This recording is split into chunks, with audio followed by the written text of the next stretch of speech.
आपको याद होगा कि भ्रष्टाचारियों के खिलाफ जब भी जांच एजेंसियों का कोई बड़ा एक्शन होता है, इंडी गठबंधन के नेता ऐसे चिल्लाने लगते हैं जैसे वाकई में कोई जुल्म हो रहा। इधर ईडी सीबीआई ने कार्रवाई की, उधर एक सुर में उसे सब लोग गलत साबित करने में जुट जाते हैं। सवाल है कि अगर जांच एजेंसियों की कार्रवाई गलत है तो करोड़ों अरबों का कैश लोग कैसे सामने आ जाता है?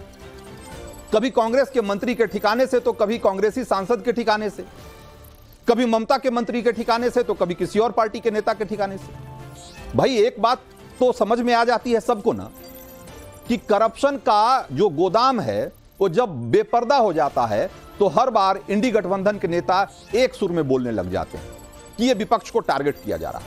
जरा सुनिए, ऐसे लोगों की एक लंबी फहरिस्त है ऐसे बयानों की। तो उनको यह भी सोचना चाहिए,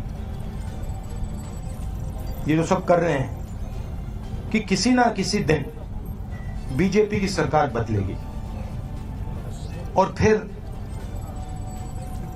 कार्रवाई होगी, और ऐसी कार्रवाई होगी कि मैं गारंटी कर रहा हूं ये फिर से कभी नहीं होगा। जांच एजेंसी जो इनके पार्टी के सेल है, ईडी, हम तो कहते हैं भाजपा के 3 जमाए, ईडी, आईटी, सीबीआई, यही है। मनीष सिसोदिया के घर पे आपने 14 घंटे छापेमारी की, सत्येंद्र जैन को आपने जेल में रखा है, अरविंद केजरीवाल पे छापे मारते हैं, सारे मंत्रियों पे छापे मारते हैं, बंद करके सबको जेल में डाल दीजिए। दादागिरी से अगर देश चलाना चाहते हैं, तानाशाही से चलाना चाहते हैं। ईडी, सीबीआई, इनकम टैक्स, किस पे छापा पड़ रहा है? जो विपक्षी पार्टियां आज मजबूती से खड़ी हैं भारतीय जनता पार्टी के खिलाफ। तो क्या इन नेताओं से यह सवाल नहीं पूछा जाना चाहिए कि भाई अगर सियासी बदले के लिए एक्शन हो रहा है तो ये पैसा कहां से निकल जाता है? मोदी और उनके लोग क्या विपक्ष के घर में ये पैसे रख जाते हैं? इन नोटों की गड्डियां जूते के बॉक्स में छिपा कर रख जाते हैं? ये ईडी सीबीआई के लोग छापेमारी से पहले ऐसे नोटों के थैले लेकर आते हैं और विपक्षी नेताओं के घरों के आलमीरा में, गोदाम के दराजों में और उनके बिस्तर के नीचे सब बिछाकर चले जाते। पैसा तो उन्हीं का है ना कि जिनके पास से वो बरामद हो रहा है। ऐसे में पीएम मोदी देश से जब पूछ रहे हैं कि क्या वो करप्शन के खिलाफ कार्रवाई बंद कर दें ताकि भ्रष्टाचार के खिलाफ जो ये मुहिम चल रही है ये बंद हो जाए और भ्रष्टाचार का खुला खेल चलते रहे, जरा सुनिए एक बार पीएम। आज यहां पड़ोस में झारखंड में नोटों के पहाड़ मिल रहे हैं, नोटों के पहाड़। लोगों का चोरी किया माल पकड़ रहा है मोदी वहां। अब मुझे बताइए, मैं चोरी बंद कर दूं, इनकी कमाई बंद कर दूं, इनकी लूट बंद कर दूं, तो मोदी को गाली देंगे कि नहीं देंगे? देंगे कि नहीं देंगे? लेकिन गाली खा करके मुझे काम करना चाहिए नहीं करना चाहिए? आप मुझे बताइए। मुझे आपकी पाई पाई बचानी चाहिए कि नहीं बचानी चाहिए? कहीं ऐसा तो नहीं कि जो पैसे पकड़े जा रहे हैं वो कहीं सप्लाई होने के लिए रखे थे? कहीं ऐसा तो नहीं कि कांग्रेस की फर्स्ट फैमिली ने देश भर में ऐसे ही काली कमाई के गोदाम बना रखे हैं? तो ईडी सीबीआई के छापे भ्रष्टाचार के खिलाफ मोदी की मुहिम है या विपक्ष को तोड़ने की मोदी सरकार की साजिश? अगर आपको इस सवाल का जवाब समझना है तो जरा आपको एक बार आंकड़ों को भी देखना चाहिए और आपको सब कुछ शीशे की तरह साफ साफ समझ में आ जाएगा। मनी लॉन्ड्रिंग केस में यूपीए के 10 साल और मोदी राज के 10 साल को आमने सामने रखकर देख लीजिए। यूपीए के राज में 2004 से 2014 तक ईडी की टीम ने 112 छापेमारी की, जबकि मोदी सरकार में 2014 से 2022 तक अगर सिर्फ आंकड़ों को देखें तो 3010 छापेमारी हो चुकी है, यानी कि 28 गुना ज्यादा।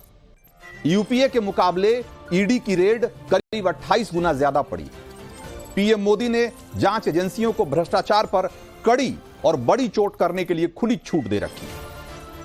तो ये ऐसा नहीं है कि सिर्फ छापे पड़ रहे हैं लोगों को डराने के लिए या लोगों को टारगेट करने के लिए, विपक्ष के नेताओं को परेशान करने के लिए। ये सिर्फ छापे नहीं पड़ रहे, इन छापों का रिजल्ट भी आपको देखना चाहिए।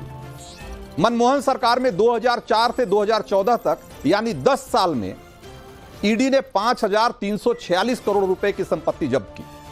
वहीं मोदी राज में 2014 से 2022 तक में 99,356 करोड़ यानी कि करीब करीब 1 लाख करोड़ रुपए की संपत्ति ईडी ने जब्त की है। अब आप कहेंगे कि इसमें से ज्यादातर कार्रवाई सिर्फ डराने के लिए हुई है, तो आपको एक और आंकड़ा देखना चाहिए। यूपीए के 10 साल में ईडी ने 114 चार्जशीट दायर की। वहीं मोदी राज में 2014 से 2022 तक यानी कि सिर्फ 8 सालों में, 10 साल में नहीं, 8 सालों में 888 चार्जशीट हो चुकी है। मनी लॉन्ड्रिंग के खिलाफ कानून आने के बाद से 31 जनवरी 2023 तक के आंकड़े कहते हैं कि 5,906 केस दर्ज हुए और 1,442 मामलों में चार्जशीट हो चुकी है।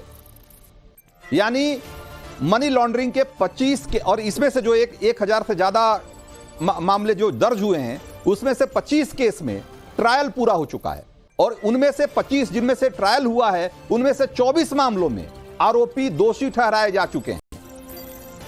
यानी कि 25 में से 24 मामले में ईडी सही निकली, कोर्ट ने सही माना उनके आरोप को और उनको दोषी ठहराया जा चुका है।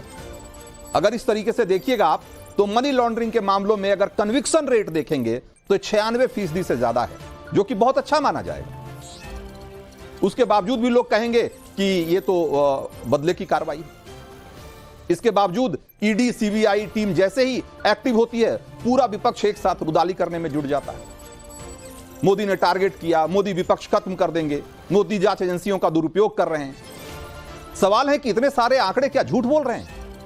कांग्रेस राज के 5,000 करोड़ के मुकाबले बीजेपी राज में 1 लाख करोड़ से ज्यादा की संपत्ति ईडी ने जब्त की है। मैंने आपको जो आंकड़े दिखाए थे वो 2022 तक के थे। 2025 तक के अगर 24 तक के आंकड़े अगर जोड़ लेंगे तो वो 1 लाख करोड़ से बहुत ज्यादा है। तो 1 लाख करोड़ से ज्यादा की संपत्ति ईडी ने जब्त की है। यानी करप्शन के जरिए जमा की गई दौलत की रिकवरी कांग्रेस राज के मुकाबले मोदी राज में 20 गुना से ज्यादा हुई है। अब आप जरा एक आम आदमी की तरह, एक आम नागरिक की तरह सोचिए, क्या यह गलत बात है? क्या ऐसा नहीं होना चाहिए? झारखंड में कांग्रेस के ग्रामीण विकास मंत्री आलमगीर के पीए के नौकर के पास से 30 करोड़ कैश कहां से आया होगा? यह आपने सोचा? या तो घपले घोटाले का पैसा होगा या ट्रांसफर पोस्टिंग का पैसा होगा। अगर घपला घोटाला हुआ है, अगर उसका पैसा है तो वो आपका ही हक मारकर इकट्ठा किया गया है, और ट्रांसफर पोस्टिंग का पैसा है तो भी इसकी कीमत एक ना एक दिन आप ही को चुकानी पड़ेगी। जहां से पैसा बरामद हुआ वहीं से कुछ चिट्ठियां और कागज भी मिले हैं, और अगर उन चिट्ठियों और कागजों पर एक नजर डालेंगे तो आपको समझ में आ जाएगा कि ये ट्रांसफर पोस्टिंग का कैसा खेल चल रहा था। इन कागजों पर लिखा हुआ है कि किस ब्लॉक के वीडियो को कहां ट्रांसफर करना है। कहते हैं कि एक एक वीडियो के मनचाहे ट्रांसफर के लिए 20 से 40 रुपए का रेट खुला रहता है। 20 से 40 लाख रुपए का रिश्वत दिया जाता है। इतने पैसे बिचौलियों और मंत्रियों को रिश्वत देकर जो अधिकारी आपके ब्लॉक में आएगा उसकी भरपाई वो कहां से करेगा? जो उसने 20, 30, 40 लाख रुपए जो उसने मंत्री या बिचौलियों को दिया है वो उसकी भरपाई तो करेगा ना। वो आपसे हमसे वसूलेंगे, हर छोटे बड़े काम के लिए रिश्वत लेंगे। कुल मिलाकर इस तरीके से आपको करप्शन का जो जहां भी करप्शन आप देख रहे हैं उसका आखिरकार बोझ आपके हमारे सिर पे ही आता है। क्या आप इसका बोझ उठाने को तैयार हैं? जिस पार्टी के नेता के खिलाफ कार्रवाई होगी वो हर बार यही चिल्लाएगा कि ईडी सीबीआई का दुरुपयोग हो रहा है, लेकिन एक आम नागरिक के तौर पर इतना याद रखिएगा कि हमें हर हाल में करप्शन के खिलाफ होने वाली कार्रवाई के साथ खड़ा होना होगा, वो फिर चाहे किसी भी पार्टी के खिलाफ क्यों नहीं हो। हालांकि विपक्ष ये कह रहा है कि यह सिर्फ उनके नेताओं को ही टारगेट किया जा रहा है, लेकिन यह भी देखना चाहिए कि यूपीए के 10 सालों में जो घोटाले हुए उनकी लिस्ट कैसी है। कोयला घोटाला, 2G, स्पेक्ट्रम घोटाला, एंट्रिक्स का देवास डील में जो घोटाला हुआ, अगस्ता वेस्टलैंड, पनडुब्बी घोटाला, आदर्श हाउसिंग, ऐसे तमाम करप्शन है। अगर गिनाने लगूं तो पूरा 10 साल का अगर के सारे अगर घोटालों की लिस्ट अगर मैं गिनाने लगूं तो अभी पूरा शो निकल जाएगा। उसके अगेंस्ट आप मोदी के 10 साल देखिए, इनके भी 10 साल पूरे हो गए। अमित शाह कह रहे हैं, चुनौती दे रहे हैं कि 25 पैसे का भी घोटाला निकाल कर दिखा दे विपक्ष। सुनिए जरा अमित शाह। नरेंद्र मोदी 23 साल से मुख्यमंत्री और प्रधानमंत्री है, उस पर 25 पैसे का भी कोई आरोप नहीं है मित्रों, कोई आरोप नहीं। सवाल यह है कि भ्रष्टाचार के दलदल में फंसे लोग एक्शन पर सवाल कैसे उठाते हैं और उन सवालों को कितनी संजीदगी से लिया जाना चाहिए। आखिर सीबीआई, ईडी को खुली छूट क्यों नहीं मिलनी चाहिए? मोदी अगर भ्रष्टाचार खत्म करने की कसम ले रहे हैं तो उसमें क्या गलत है? भ्रष्टाचार नहीं किया तो करोड़ों के कैश लोग कहां से सामने आ जाते हैं इन नेताओं के घर से? बंगाल से लेकर झारखंड तक कितने सियासी मामले हैं ऐसे, और करप्शन की कितनी कंपनी चल रही है? क्या ये सामने नहीं आना चाहिए?